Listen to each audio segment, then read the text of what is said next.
जय हिंद दोस्तों। एक दिन की बात है, महात्मा बुद्ध अपने शिष्यों के साथ कुटिया में बैठे थे और ज्ञान चर्चा का विषय आरंभ था। शिष्यों के आग्रह पर उन्होंने एक कहानी आरंभ की। समीर नाम का एक जल्लाद मगध राजमहल के पीछे बने कस्बे में रहता था। वह मगध साम्राज्य का प्रमुख जल्लाद था। उसका सारा जीवन दोषियों को फांसी देने में बीत गया। अब वह लगभग 60 वर्ष की आयु का हो गया था। समीर अब राजकीय सेवा से मुक्त हो चुका था और अपना अंतिम जीवन वह अपने घर में व्यतीत करता था। अपने जीवन काल में किए सभी घटनाओं को याद करता और पश्चाताप करता। मेरे हाथों इतनी जीवों की हत्या हुई। यही सोच विचार करते हुए वह नहा धोकर तैयार हुआ। जैसे ही वह खाना खाने के लिए बैठा, दरवाजे पर आवाज़ आई। समीर बाहर निकलकर देखता है तो एक भिक्षुक उनके द्वार पर खड़ा है, जो जान पड़ता है काफ़ी दिनों की तपस्या के बाद उठा है और भूख से व्याकुल है। समीर तत्काल अपना वह भोजन जो स्वयं के लिए था वह भिक्षुक को समर्पित कर दिया। भिक्षुक की भूख शांत हो गई। भिक्षुक प्रसन्न हुए। भोजन के पश्चात भिक्षुक और समीर दोनों बैठे हुए थे। तभी समीर ने अपने जीवन में किए गए कार्यों को भिक्षुक के सामने प्रकट किया।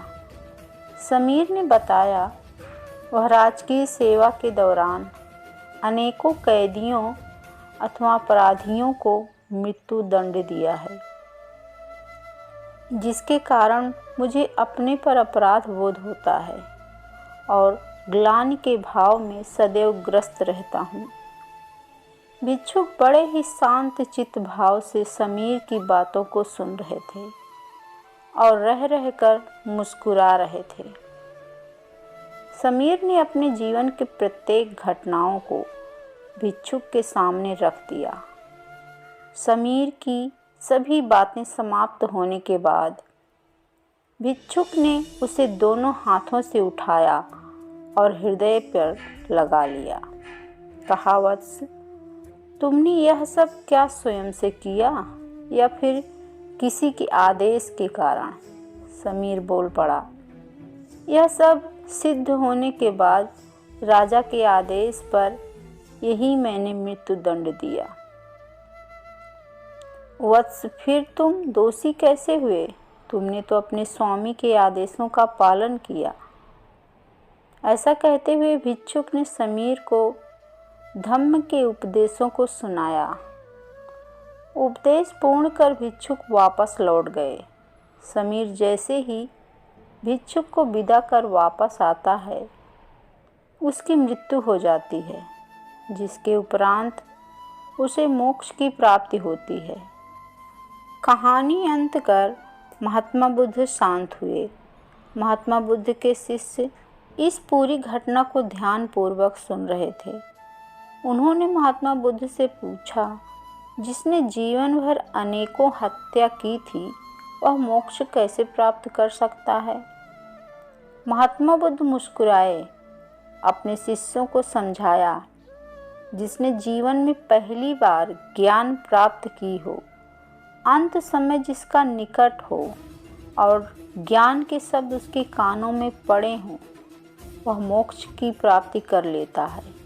महात्मा बुद्ध ने बताया, हजारों हजार शब्दों के उपदेश व्यर्थ हैं। जब तक व्यक्ति का मन शांत न हो, मन शांत होने पर एक शब्द से भी ज्ञान प्राप्त हो सकता है। ज्ञान से ही मोक्ष की प्राप्ति संभव है। एक समय की बात है, महात्मा बुद्ध अपने शिष्यों के साथ मगध आए हुए थे।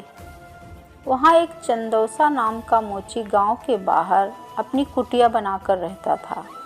उसके परिवार में उसकी पत्नी और 4 बच्चे रहा करते थे। चंदौसा की कुटिया के बाहर एक बड़ा सा तालाब था, जिसमें बरसात का पानी जमा हुआ करता था। चंदोसा सवेरे उठकर जब तालाब पर गया तो उसे एक कमल का पुष्प दिखाई दिया जो दिव्य था।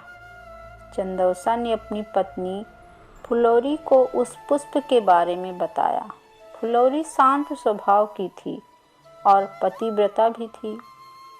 फुलौरी ने तत्काल बताया, महात्मा बुद्ध यहाँ आए हुए हैं, शायद वह इस तालाब के पास से गुजरे होंगे, जिसके कारण यह फूल हुआ है।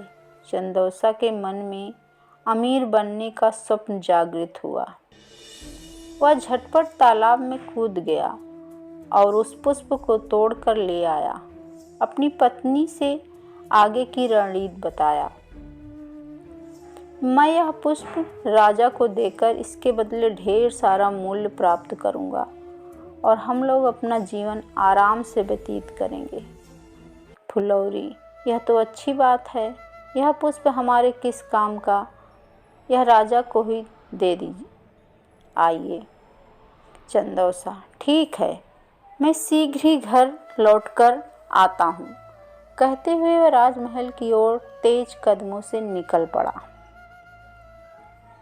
रास्ते में चंदोसा को तेज कदमों से जाते हुए एक व्यापारी देख लेता है।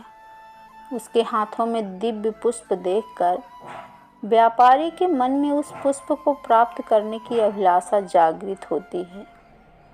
व्यापारी आवाज़ देकर चंदोसा को बुलाता है और उस पुष्प का मूल्य पूछता है।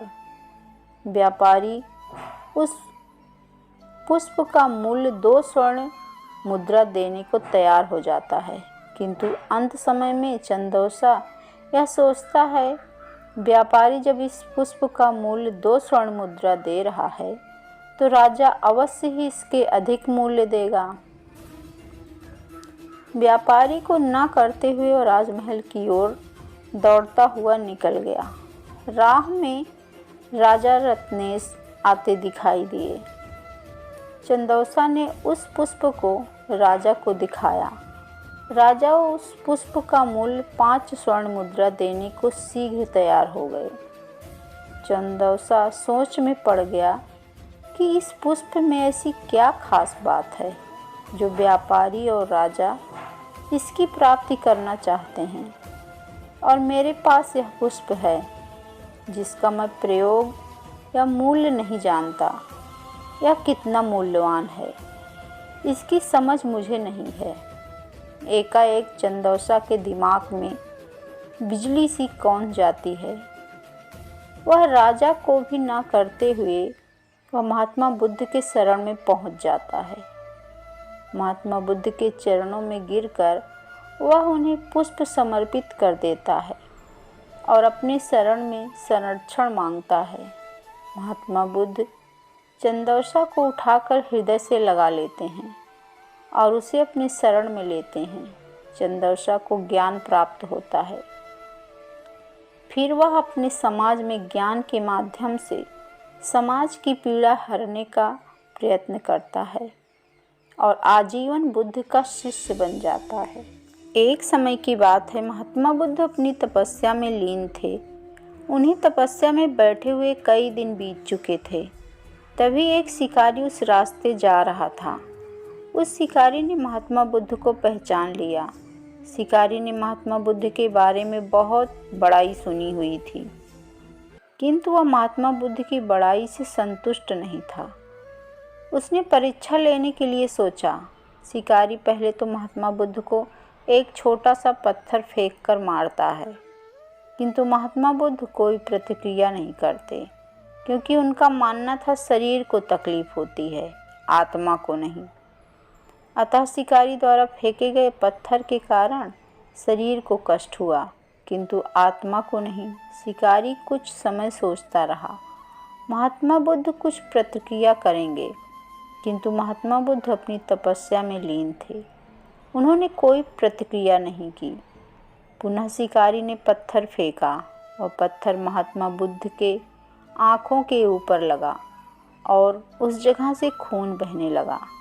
महात्मा बुद्ध को आभास हुआ उनके शरीर से रक्त बह रही है, किंतु वह फिर भी अपनी तपस्या से नहीं उठे। शिकारी को गुस्सा आया और उसने पुनः एक पत्थर और महात्मा बुद्ध की ओर फेंका। महात्मा बुद्ध के शरीर से अब खून अधिक बहने लगी। इतनी पीड़ा महसूस कर महात्मा बुद्ध की आंखों से आंसू निकलने लगा। शिकारी ने महात्मा बुद्ध के पास जाकर पूछा, आपको जब मैंने पत्थर मारा तो आपने कोई प्रतिक्रिया नहीं दी। महात्मा बुद्ध ने बड़े ही सरलता के साथ कहा, क्योंकि इससे मेरे शरीर को कष्ट हुआ है, मेरे मन मस्तिष्क को नहीं। शिकारी अचंभित रह गया। उसने पूछा, फिर आपके आँखों से आंसू क्यों बह रहे हैं? इस पर महात्मा बुद्ध ने पुनः कहा, तुम्हारे द्वारा किए गए अनुचित कार्य के परिणाम के बारे में मेरा मस्तिष्क, मेरी आत्मा विचार कर रो रही है। तुमने इतना बड़ा पाप किया है, तुम्हें कैसी सज़ा मिलेगी? बुद्ध की बातों को सुनकर शिकारी महात्मा बुद्ध के चरणों में नतमस्तक हुआ और उनसे क्षमा याचना की।